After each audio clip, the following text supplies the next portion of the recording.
It wasn't the blood that haunted the first officer on scene. It was the silence. A whole family, once vibrant and full of life, now lay still in their home, as if someone had pressed pause on the world. And the front door? It was locked from the inside. Briar Lane was the type of neighborhood people moved to when they were ready to slow down. The streets in Ashford, Indiana, were wide and peaceful, and neighbors knew each other by name. You could hear the sounds of kids playing basketball in driveways, gospel music spilling from open windows on Sundays, and the sizzle of cookouts every summer. At the center of that community was the Coleman family. Marcus Coleman, 46, was a well-known local pastor and part-time counselor who dedicated his life to mentoring troubled teens. His wife, Tasha, 43, ran a home-based bakery. Her red velvet cupcakes were legendary around town. Their 3 children, Aaliyah, 17, Jaden, 14, and baby Layla, just 8, were the kind of kids that gave people hope. They were deeply involved in the community. Church events, school fundraisers, Tasha's pop-up stalls at the farmer's market. The Colemans weren't just respected, they were loved. And that's what made what happened to them so unthinkable. October 23rd, 2019. It started like any other weekday, until it didn't. Marcus never showed up at the youth center. Tasha's bakery Instagram, which she updated religiously each morning with new treats, was eerily silent. Aaliyah missed first period at Ashford High. Jaden wasn't on the school bus. By 10 a.m., a concerned co-worker of Marcus's called the police for a welfare check. Officer Darnell Hughes arrived at 10:17 a.m. He knocked, waited, knocked again. No answer. Everything looked untouched. Mail in the box. Porch light still on. No signs of struggle from the outside. Just stillness. Hughes tried the handle. Blah. He called for backup and entered through the garage, using the keypad code Marcus had previously provided for emergencies. The smell hit first, then the silence. Then came the scene that would haunt Ashford forever. The Colemans were all dead. Marcus and Tasha were found in their bed, tucked under the covers, each shot once in the head, execution style. No signs they had woken up.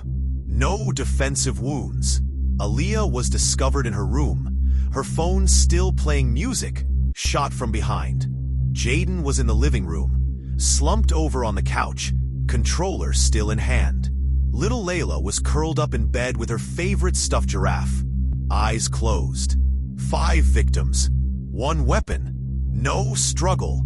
Whoever did this moved quickly, methodically, and with terrifying precision. And here's the thing. Every single door and window was locked from the inside. No signs of forced entry. No broken glass. No struggle. No alarms. The news spread like wildfire. Within hours, vigils began popping up outside the Coleman house. People brought flowers, candles, handwritten notes, and photos. The church held an emergency service that night. Grown men wept in pews. Students clung to teachers in shock. This wasn't just a tragedy. It was a rupture, and the whispers began almost immediately. Who could have done this? Why the Colemans? And how could a whole family be murdered inside their locked home without anyone noticing? Detectives Aaron Baptiste and Luis Moreno took the case. The crime scene offered no clear leads. No shell casings. No fingerprints. No weapon. No signs of robbery. Even the family's smart home system, which recorded everything from light usage to door openings, had been wiped clean. The security camera above the garage? Disabled. Whoever did this knew exactly what they were doing. The first theory was the darkest, a murder-suicide, but the evidence didn't hold. Gunshot residue tests showed nothing on Marcus or Tasha. The angles of the shots suggested an outside shooter, and there was no murder weapon left at the scene. If this were a murder-suicide, how did the killer vanish without unlocking a door or window? If you're finding this story as gripping as we are, make sure to subscribe to the channel and turn on notifications. Your support helps us continue to bring you true, emotional, and real crime stories just like this one. Stories that need to be told. The next theory, a targeted hit. Marcus's community work had sometimes involved local gangs. Maybe someone wanted to send a message, but detectives found no threats. No angry parents. No enemies. Just lives full of service, love, and routine. Then investigators found cracks. Aaliyah had been seeing a therapist secretly.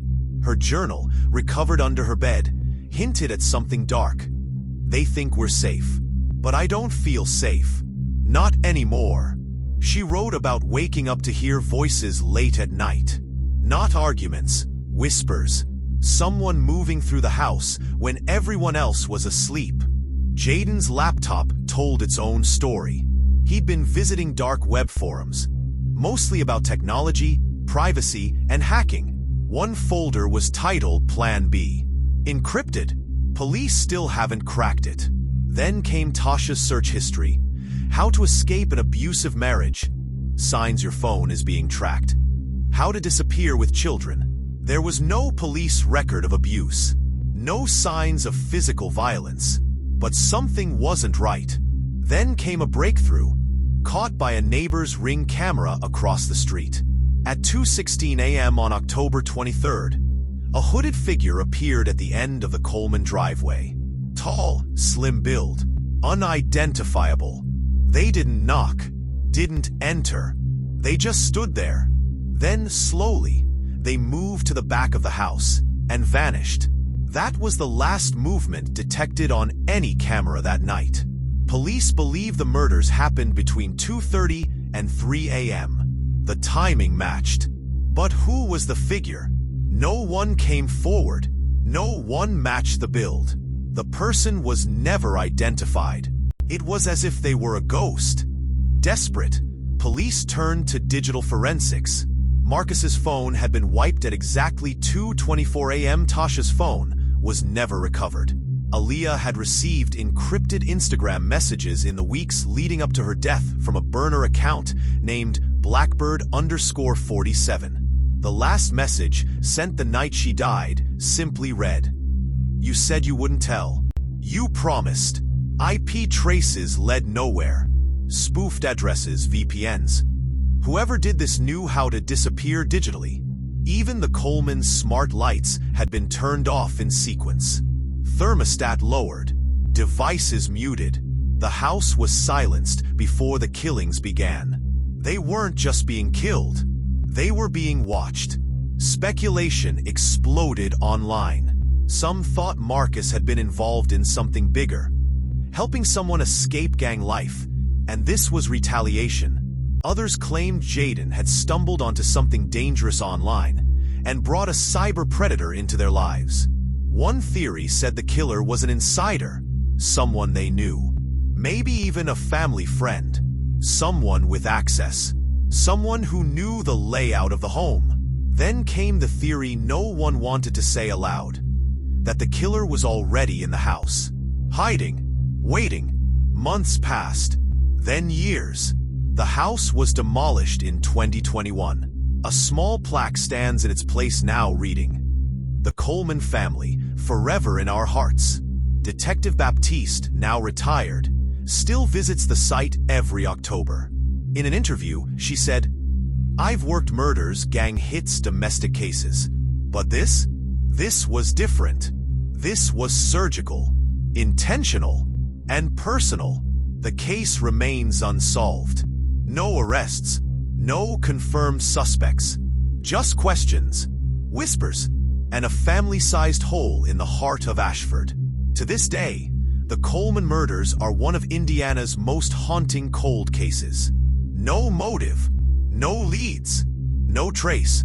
Just 5 lives erased, a community scarred, and a single terrifying truth. Whoever did this, they planned it. They were let in, or never left, and they knew exactly how to vanish without a sound.